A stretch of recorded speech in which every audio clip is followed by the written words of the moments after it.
Thank you very much, guys. As you can hear in the venue, we're having a lot of fun, and wow, what a performance from Samsung White. Coming out the gates, really swinging once more.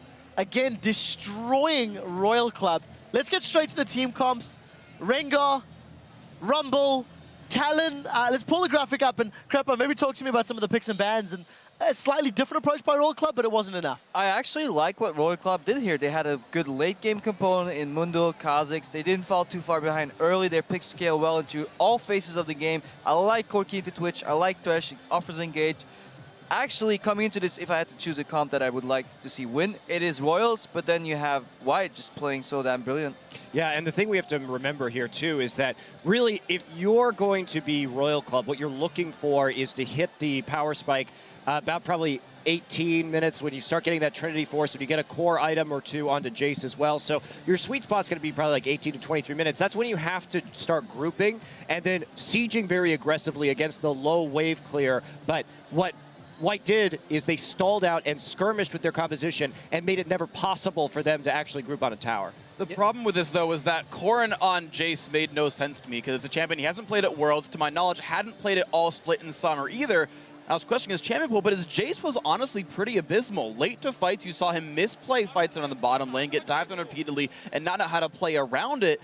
And if he had been an uncomfortable champion, like they banned his own Rise, and then he first picked the champion he doesn't play instead of getting that Rise something himself. Like, that was very odd to me, and it showed that he was uncomfortable. Yeah, it really showed that Royal was unprepared for Rengar and Rumble, which is really strange because you should know that Looper and Dandy will play Rengar and Rumble. Those are hard initiates into a poke comp. So picking a full poke comp with that Jace, Kha'Zix, Mundo, Corki doesn't make too much sense. Rumble and Rengar will just jump your face and kill you because you have low base stats. I want to bounce off that point, though.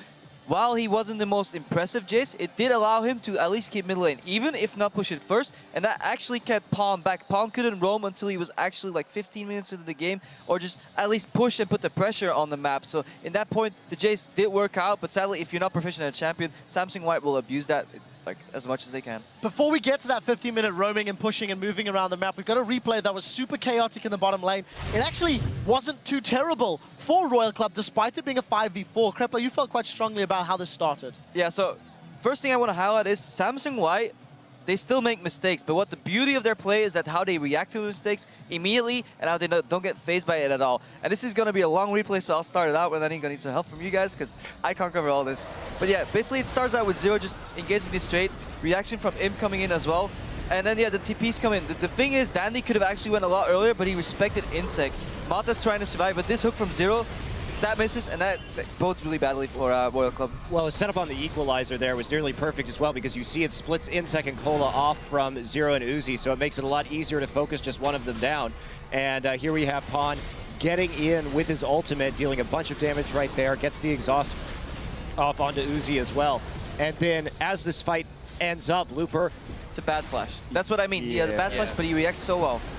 Actually, if Looper didn't flash in right there to greedily try to go for the kills, he could have slowed down Corrin's entry into the fight. And now at this point, Sohan Royal Club just has to pick a target. They get so greedy here. Corrin goes for Looper, but Cola's off getting zoned or trying to finish off Dandy, and then Looper just turns around and smacks Corrin in the face. Yeah, and that's what I meant about Corrin. Like, he's staying there, like, not playing the range deal, not waiting for another QE to come out and anything like this, and honestly just absolutely misplays that fight against Rumble that would have won them a 5-for-3 instead of a 4-for-5. Yeah, and I got a bit thrown off guard at the start because the start of this fight highlights the decision-making we could have had. Rengar was camping in that bush and dry.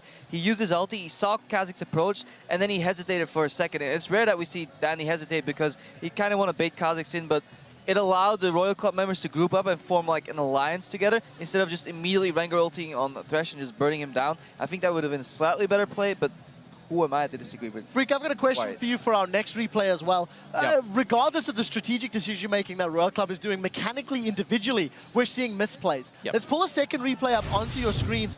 Talk me through some of the decision-making of the dive and then the eventual mistakes from Insect. Right, so the initial dive, this is beautiful. This is Samsung the whole time, and again, it's their instincts of playing together for years now. Well, actually, in Pawn's case, only a few months, but Pawn and Dandy set up the gang. It's beautiful. Roll the clip out, right? They both start from out of sight. If we play it forward, we're going to see they choose to go in together. Right? They're waiting. Okay, Danny's going to stealth. You see Pawn slowly inching forward. He's waiting. He's like, okay, now you're stealth. Okay, now it's time. There he is. I mean, it's beautiful. The flash engage. Everyone else is ready to go. right on top of that beatable stuff. Honestly, there's very little Corrin can do, but he shouldn't have flashed. This is just silly by Insect. He thinks he has the kill. Pawn actually turns back to cue him to lifesteal. Thanks for Ravenous Hydra, and then Mod is beautiful, knows he can exhaust, knows he, or just assumes he has the healing to keep him alive.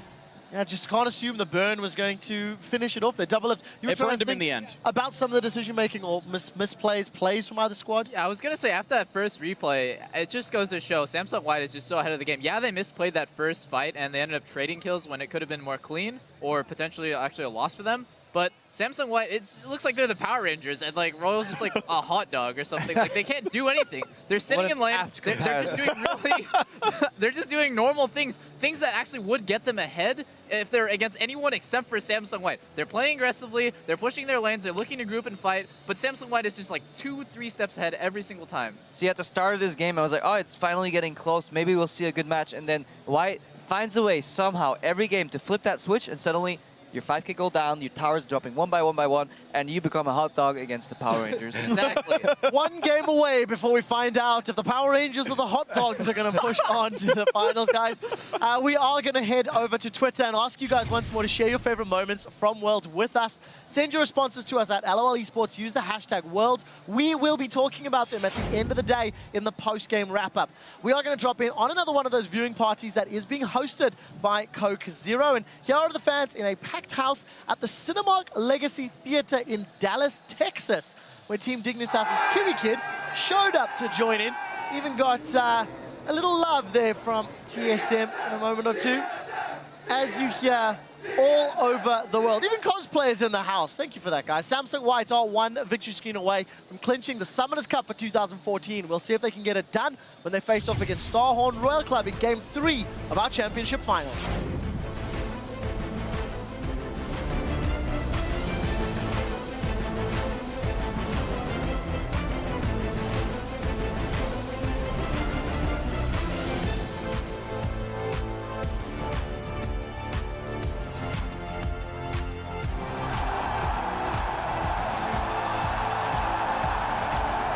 But it's first blood going over to Uzi. That's a second one for Cola. Insect will fall. Pawn coming in. Tries to get Talon on the edge. He's going to try and get that cutthroat down. There is Insect though. What can he do? Surely we'll be able to finish off Pawn. He's actually just left the invisibility. Whoa, they go down.